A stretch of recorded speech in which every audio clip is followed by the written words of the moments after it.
e caso seja eleito, quais suas propostas? Olha, eu fui gestor do transporte coletivo em Manaus durante 7 meses na gestão do ex-prefeito Serafim.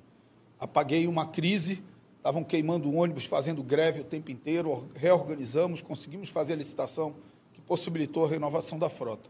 Então, eu acompanho muito esse tema. Depois fui presidente da Comissão de Transporte da Assembleia Legislativa. Transporte coletivo é um tema muito tentador à apresentação de soluções fáceis e mágicas para problemas complexos. Não existe solução fácil para transporte coletivo. Solução de transporte coletivo em Manaus passa necessariamente por 2 coisas. Primeiro, pelo aumento da velocidade média da frota. O grande problema do transporte coletivo em Manaus hoje, Aderson, é que o ônibus anda muito devagar. Na época do Expresso, a velocidade média da frota chegou a 37 km por hora. Hoje ela é 12 km por hora. Um ser humano andando anda aproximadamente 6 km por hora. O ônibus anda a 12. O ônibus que demora muito, ele é um ônibus que anda devagar, ele é um ônibus que demora muito, então o desconforto da espera é muito grande. Se ele demora muito, ele passa muito lotado, o desconforto de andar num ônibus lotado é muito grande. E você precisa de mais veículos para uma mesma linha, o que significa que a operação é muito mais cara. Então, ônibus lento é ônibus desconfortável, demorado e caro. Aumentar a velocidade média da frota é o grande desafio. Aumentar a velocidade média da frota tem a ver com corredor exclusivo de ônibus. As pessoas têm medo de dizer isso, mas todos os lugares do mundo que melhoraram o sistema de transporte coletivo fizeram corredor exclusivo de ônibus. Claro, corredor bem planejado, com vias alargadas para não colapsar o trânsito dos veículos de passeio individual, mas também tendo coragem de dizer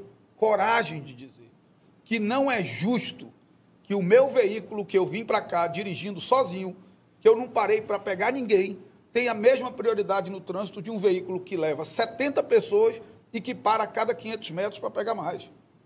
Sabe, a gente se incomoda, parece que o problema do trânsito em Manaus é ônibus. Não é. Do total de veículos, do total de carros que existe em Manaus, apenas 1,5% são ônibus. Só que eles transportam 60% das pessoas. Como eles transportam os mais pobres, os mais desvalidos, toda vez querem culpar o ônibus, porque quem está de carro não quer pegar um engarrafamento. Então, melhorar o sistema de transporte coletivo, aumentando a velocidade média da frota, corredor exclusivo de ônibus, sinalização inteligente. O município não tem capacidade de, com recursos próprios, fazer as obras estruturantes para que o corredor exclusivo de ônibus não colapse o transporte individual, mas uma parceria com o governo federal, e por isso a minha relação com o presidente Lula ela é tão relevante, porque ela vai induzir os recursos necessários para a gente fazer as obras de infraestrutura que permitam o corredor exclusivo sem colapsar o trânsito. Você tem áreas que o corredor exclusivo está consolidado. Você anda na Torquato, você anda na Noel Núcleos, são poucos os carros que andam no corredor de ônibus, pouquíssimos.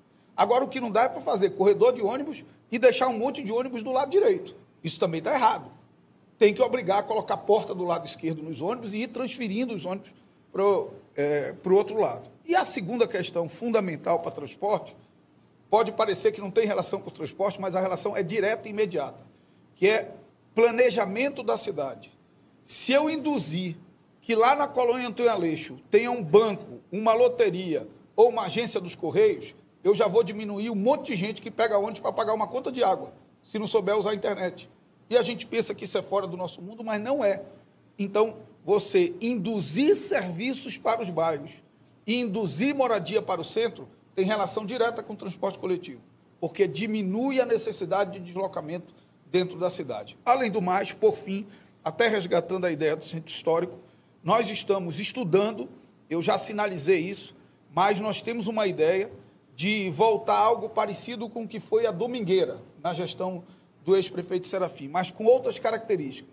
A Domingueira teria uma tarifa reduzida para o centro no sábado e uma tarifa reduzida para Ponta Negra no domingo. Então, não são todos os ônibus com tarifa reduzida ou gratuidade, nós estamos fazendo as contas ainda. Mas imagina se no sábado você consegue colocar gratuidade nas linhas dos ônibus para o centro. Você resgata o comércio. Eu fui andar sábado retrasado no centro, mesmo sem esse benefício, ainda tem muita gente circulando pelo centro. É o dia que as pessoas podem tirar um tempo para ir comprar uma coisa, para ir comprar uma roupa, para ir comprar um presente para um filho, um presente para a esposa. Então, nós estamos estudando essa ideia de, no sábado, ter uma tarifa diferenciada para o centro, nas linhas que vão para o centro exclusivamente, e no domingo nas linhas que vão para a Ponta Negra, já que a Ponta Negra é o único espaço coletivo de lazer na cidade de Manaus, só que ela é na Ponta Negra, onde moram os ricos. E lá é onde se divertem os pobres. Nós precisamos facilitar a chegada deles até a Ponta Negra para que tenham uma oportunidade de lazer. Doutor Paulo Tadros.